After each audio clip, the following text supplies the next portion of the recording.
സ്റ്റേജിലല്ല ഉള്ളത്. നിങ്ങളത് മനസ്സിലാക്കണം. ഞാൻ സ്റ്റേജിലല്ല. സ്റ്റേജിലാണെങ്കിൽ എനിക്ക് ആര് വരുന്നു കാണാൻ പറ്റും. ഇത് നിറച്ച ആൾക്കാരുണ്ട്. അതിൻ്റെ കൂട്ടത്തിൽ നിന്ന് ആസിഫ് അലി ഓടി വരുന്നു. ആസിഫ് അലി എനിക്ക് മൊമെൻ്റോ തരുന്നു.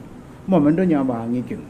അപ്പോൾ എൻ്റെ ഒരു ആഗ്രഹം വെച്ചാൽ ജയരാജ് ഇരിക്കുന്നുണ്ട്, ഇതിൻ്റെ ഒരു ഡയറക്ടറും കൂടെ നിൽക്കുന്നത് നല്ലതല്ലെന്ന് വെച്ചാൽ അദ്ദേഹത്തെ വിളിക്കുന്നത്. അപ്പോൾ അദ്ദേഹത്തെ വിളിച്ച സമയത്ത് ആസിഫ് അലി വിളിക്കുന്ന സമയത്ത് ആസിഫ് അലി ഇത് തന്നിട്ട് ഡിസപ്പിയറായി. അവിടുന്ന് തന്നിട്ട് ആസിഫ് അലിക്ക് തോന്നി കാണും ചിലപ്പോൾ ആസിഫ് അലി ഞാൻ മൈൻഡ് ചെയ്തില്ല.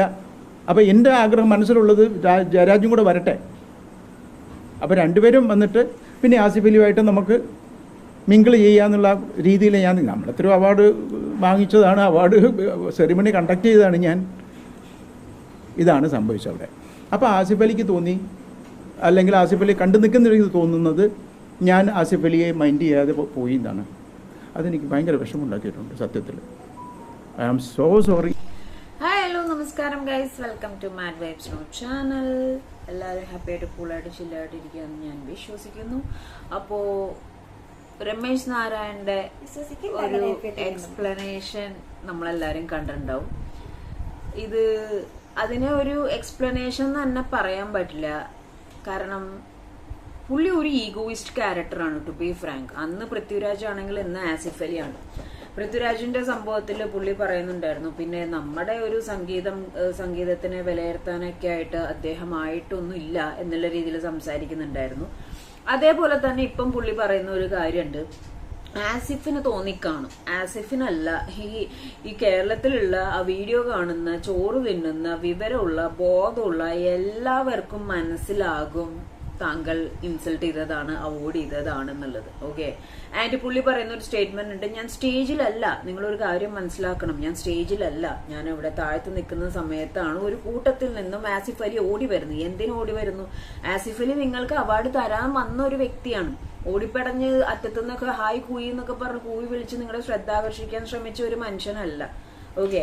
അപ്പൊ ആസിഫ് അലി വരുന്നു, അവാർഡ് തരുന്നു. അതിന് നിങ്ങൾ തരുന്ന എക്സ്പ്ലനേഷൻ, അവിടെ ഡയറക്ടർ ഉണ്ടായിരുന്നു, ഡയറക്ടറിനും ഇതേപോലെ അവാർഡ് തരാനുള്ള യോഗ്യത ഉണ്ട്. അപ്പൊ ഡയറക്ടറിനെയും കൂടി ഞാൻ വിളിച്ചപ്പോൾ ആസിഫ് അലി വിചാരിച്ചു ഞാൻ അവാർഡ് ചെയ്യാണെന്നുള്ളത്. ബിഫോർ ദാറ്റ് ഞാൻ ഒരു കാര്യം പറയട്ടെ, എന്താ പറയാ, ലൈക്ക് നിങ്ങൾ ഈ പറയുന്നതിൽ ഒരു ലോജിക്കും ഇല്ലാതെ നിങ്ങൾക്ക് തന്നെ വ്യക്തമായിട്ട് അറിയാം. കാരണം നിങ്ങൾ ആ ഡയറക്ടർ വന്നപ്പോൾ കൊടുത്ത ആ ഒരു ഫ്യൂ മിനിറ്റ്സ് അറ്റൻഷൻ ഉണ്ട്. അതായത് കൈ കൊടുക്കുന്നു, ചിരിക്കുന്നു, തോളത്ത് കൈയിടുന്നു. അതേപോലെ നിങ്ങളുടെ ഉദ്ദേശം ആ ഡയറക്ടറും കൂടി നിന്നിട്ട് അവാർഡ് തരട്ടെ എന്നുള്ളതായിരുന്നെങ്കിൽ ആസിഫ് വന്നിട്ട് ആസിഫിന്റെ അവാർഡ് വാങ്ങിച്ച് ഷേക്ക് ഹാൻഡ് കൊടുത്ത് ഒന്ന് ഹായ് പറഞ്ഞ് ഒരു സെക്കൻഡ് ഡയറക്ടറെ എങ്ങനെ വിളിക്കട്ടെ എന്ന് പറഞ്ഞ് വിളിക്കണമായിരുന്നു. അതാണ് മാന്യത എന്ന് പറയുന്നത്. അല്ലാതെ മുന്നിൽ നിൽക്കുന്ന ആളെ കാണാതെ, കണ്ണിൽ കുരുവായിരുന്നു, രണ്ട് കണ്ണടയും വെച്ചുകൊണ്ടിരുന്നിട്ട് മുന്നിൽ നിൽക്കുന്ന ആളെ കാണാതെ ഡയറക്ടറിനെ വിളിച്ചിട്ട്, അതായത് നിങ്ങൾക്ക് ഡയറക്ടറിന്റെ കയ്യിൽ നിന്ന് അവാർഡ് വാങ്ങിക്കാനായിരുന്നു താല്പര്യം, ആസിഫിന്റെ കയ്യിൽ നിന്ന് വാങ്ങിക്കാൻ താല്പര്യം ഉണ്ടായിരുന്നില്ല. അതാണ് ഇന്നത്തെ നഗ്ന സത്യം. അത് പറയാതെ സോഷ്യൽ മീഡിയയിൽ പൊങ്കാല വന്ന് തുടങ്ങിയപ്പോൾ നിങ്ങൾ ഇങ്ങനെ മെഴുകിക്കൊണ്ടിരിക്കുകയാണ്. പിന്നെ നിങ്ങൾ പറയുന്ന ഒരു കാര്യമുണ്ട്, ഞങ്ങൾ എത്ര അവാർഡ് വാങ്ങിച്ചതാ, ഞങ്ങൾ എത്ര അവാർഡ് ഫംഗ്ഷൻ വച്ചതാന്നുള്ളത്.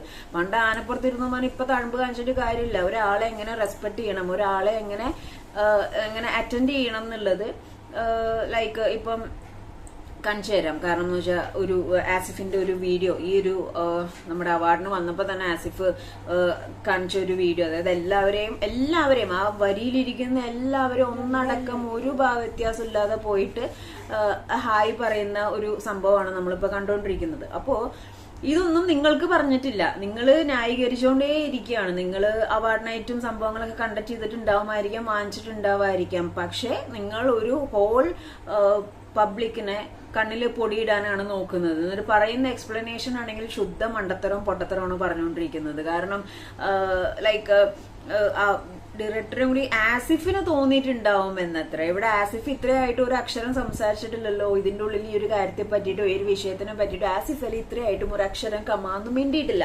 അവിടെ ആ പബ്ലിക്കിൽ ഉണ്ടായിരുന്ന എല്ലാവരും, എല്ലാ ക്യാമറമാനും അല്ലെങ്കിൽ അവിടെ സ്റ്റേജിലിരിക്കുന്ന എല്ലാവരും കണ്ടതാണ്. എല്ലാവർക്കും ഒരേപോലെ തോന്നിയതല്ല, മനസ്സിലായ ഒരു കാര്യമാണ് നിങ്ങൾ അവോയ്ഡ് ചെയ്തു എന്നുള്ളത്. കാരണം നിങ്ങൾ പറയുന്ന ഈ ഒരു എക്സ്പ്ലനേഷൻ വെള്ളപൂശലാണ് സത്യം പറഞ്ഞ. ഇതിനകത്ത് ഒരു കഴമ്പുമില്ല. കാരണം എന്ന് വെച്ച് കഴിഞ്ഞാൽ വിഷമമായെങ്കിൽ സോറി പറയാം, നീ ആയെങ്കിൽ എന്നുള്ള സംഭവം എന്താണ്, നിങ്ങൾക്ക് ഈഗോ ആണ്, നിങ്ങൾ പിടിച്ച മുകളിൽ 4 കൊമ്പ് എന്നുള്ളൊരു അവസ്ഥയിലാണ്. കാരണം എന്ന് വെച്ച് കഴിഞ്ഞാൽ ദൈവമായിട്ട് അനുഗ്രഹിച്ച് തരുന്ന കുറച്ച് കഴിവുകളുണ്ട്, സംഗീതമാണെങ്കിലും നൃത്തമാണെങ്കിലും ഡ്രോയിങ് ആണെങ്കിലും എന്താണെങ്കിലും. അതിന്റെ ഒരു തലപ്പത്ത് കയറിയിരുന്ന അഹങ്കാരം കണ്ണിലും മനസ്സിലൊക്കെ കയറി പിടിച്ചിട്ട് ഇരുട്ടായിപ്പോയി നിങ്ങൾക്ക്. അതാണ് പറ്റിപ്പോയത്. അല്ലാതെ ആസിഫിനെ മനഃപൂർവ്വം അവോയ്ഡ് ചെയ്തതല്ല. അവാർഡ് കൊണ്ട് തന്നിട്ട് ഡയറക്ടറിനെ വിളിക്കാൻ പോയപ്പോ ആസിഫിന് അങ്ങനെ തോന്നി. ആസിഫിന് തോന്നിയതല്ല, എല്ലാവർക്കും തോന്നിയ കാര്യമാണ്. അല്ലെങ്കിൽ ഒരു മെച്ചൂരിറ്റി ആറ്റിറ്റ്യൂഡ് പേഴ്സൺ ചെയ്യേണ്ടത് ആസിഫിനെ എന്ന് വാങ്ങിച്ച് ഷേക്ക് ഹാൻഡ് കൊടുത്ത് ചിരിച്ചൊരു സെക്കൻഡ് ഒന്ന് വിളിക്കട്ടെ എന്ന് പറയുന്ന ആ ഒരു സംഭവം നിങ്ങളവിടെ ചെയ്തിട്ടില്ല. ലിറ്ററലി ആസിഫിന് ഇഗ്നോർ ചെയ്യായിരുന്നു ചെയ്തത്.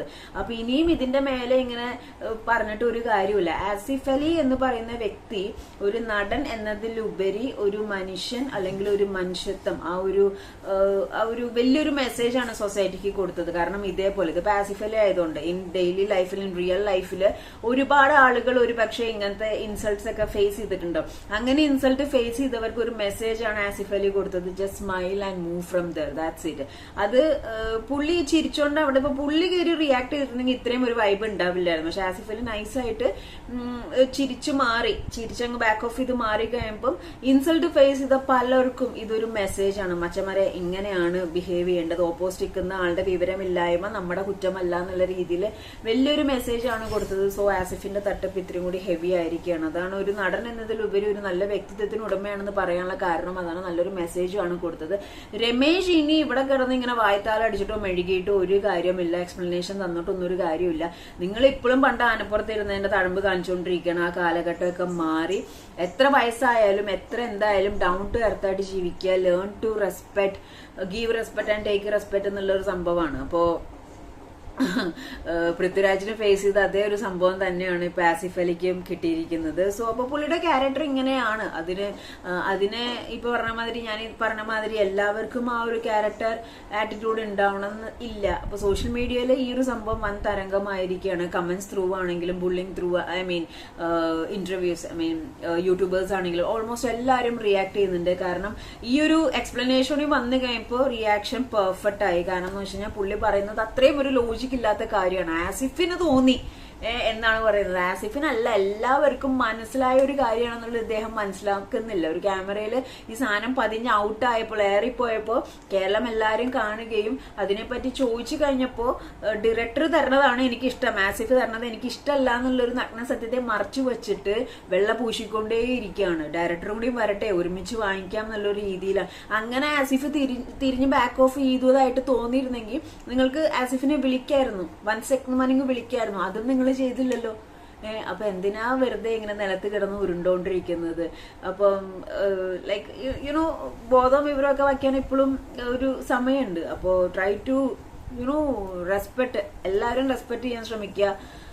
ഓക്കെ, ഇതൊക്കെ എത്രത്തോളം നിങ്ങളിലോട്ട് പറഞ്ഞാൽ മനസ്സിലാവുന്ന അറിയില്ല. കാരണം നിങ്ങൾ ഒരു ഈഗോയിസ്റ്റ് ക്യാരക്ടർ ആണെന്നുള്ളത് നിങ്ങളുടെ പല വീഡിയോസിലും ഇതിലും സംസാരത്തിലും മറ്റൊരാളെ ഇങ്ങനെ നിലംപതിച്ച രീതിയിൽ സംസാരിച്ചത് വളരെ മോശമാണ്. പക്ഷെ ഇതൊക്കെ ഇതൊക്കെ തെറ്റാന്ന് മനസ്സിലാക്കാൻ ഒരു ബോധം മൂലം നിങ്ങൾക്ക് ഇല്ലാത്തതുകൊണ്ട് പറഞ്ഞിട്ട് കാര്യമില്ല. പക്ഷെ ഇവിടെ ഈ പറഞ്ഞ മാതിരി എല്ലാവരും ആസിഫിന്റെ ഒപ്പം തന്നെയാണ്. കാരണം എന്ന് വെച്ച് കഴിഞ്ഞാൽ ആ വ്യക്തി കൊടുത്തൊരു മെസ്സേജ് അത്രയും പവർഫുൾ ആണ്.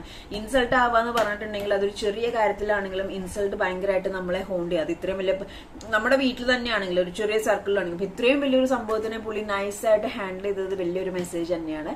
അപ്പോൾ എല്ലാവരും ഈ ഒരു മെസ്സേജിനെ ഏറ്റെടുത്ത് നിങ്ങളുടെ ലൈഫിൽ ഇങ്ങനത്തെ ഒരു ഇൻസൾട്ടും കാര്യങ്ങളൊക്കെ വരുമ്പോൾ just keep mum and have a smile and move. Good vibes.